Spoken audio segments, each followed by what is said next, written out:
Sanamalo, it's Guru Datta with the KRI recipe of the month for May. And this month we're featuring a chickpea eggplant curry that is really phenomenal.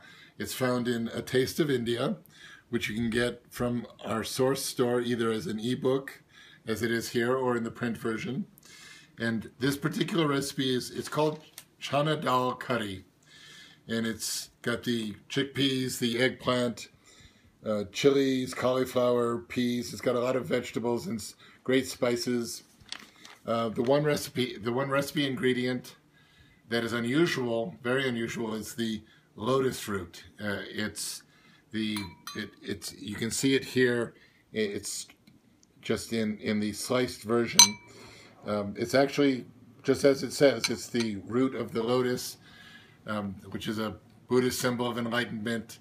The root is in the mud, and then the lotus flower blossoms on the surface. But it's also it's a very medicinal herb. If you cook with it, we found some benefits online that include it increases energy, neutralizes toxins, enriches the blood, and nurtures the heart. It's very good for your lungs, all lung-related ailments.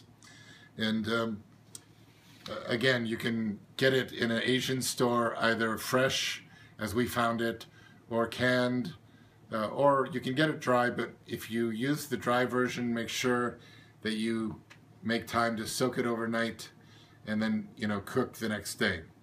So we have it here served with the curry itself. We have some sprouted rice, which is, again, delicious, and organic yogurt. And thank you very much. Please give this a try, and let us know if you do cook it. Let us know what you think. We always like to hear from you. So thank you. The chickpeas have cooked in water with lotus root. This is what the lotus root looks like. It's about this tall, and it's actually the root of the lotus flower. So we sliced it up, cooked it in the water with the chickpeas, and now the recipe calls for the lotus root to be taken out, set aside. It will be added to the vegetables later on. So we're going to set those aside, drain out the water, save the water. The lotus root has actually got a nice earthy flavor, and it's very healthful. So we're just going to take these out, drain the chickpeas, and save the water. Ready for the chickpeas too. I had about 6 cups left over from the water that the chickpeas cooked in. So it calls for 8 cups. I had to add another 2. So we put in the chickpeas, all the vegetables except those lotus root, which will be added at the end. So the eggplant, the cauliflower, diced tomato. This is a nice heirloom tomato.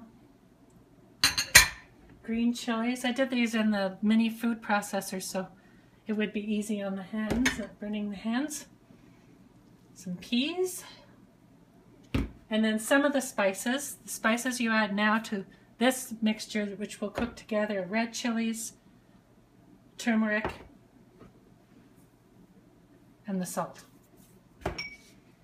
So that gets cooked until all the vegetables are nice and soft and the water has boiled down. Step is to cook the rest of the spices. This is vegetable oil that's heated up. You could also use ghee. And it calls for fenugreek, mustard, and cumin seeds. And they get kind of sauteed in the hot oil or ghee. The mustard seeds will pop and they'll become quite flavorful.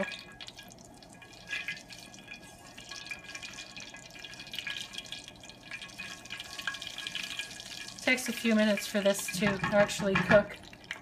Then the next part is to add the tamarind extract. It's a thick paste. You can get it at an Asian store. And the chopped coriander. And that's kind of just like a sauce. And then once the vegetables are cooked, this mixture gets added in.